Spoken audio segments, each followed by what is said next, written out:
Hello everyone, welcome back to the channel. Hope you are doing well and fine, and in today's video I'll be showing you selling my laptop, how to delete everything. So without wasting any time, let's just jump right into the video and make sure to watch this video till the end and follow the steps as well. If you are selling your laptop and want to delete everything, the first step that you need to do is back up your data. Save important files to external hard drive, USB or cloud storage, and make sure emails, password and software keys are saved. The next step is to sign out of your accounts by simply heading over and on the search bar typing in settings, and once you're inside here, what you need to do is simply select accounts from the left hand side of your screen, and here click on your info right here under account settings, and now what you need to do is click on sign out. Then you also need to sign out of your Microsoft account or OneDrive, and then sign out of Google, Steam and iTunes if you have installed it as well.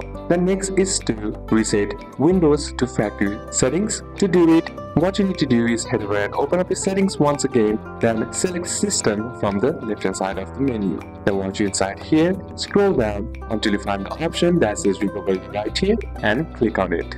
Now once inside the recovery option, under recovery options, you'll find an option that says reset this PC. Simply click on reset PC and choose remove everything, which removes all personal files, apps and settings. Then choose a local reinstall or cloud download. Then click reset and wait for the process to finish.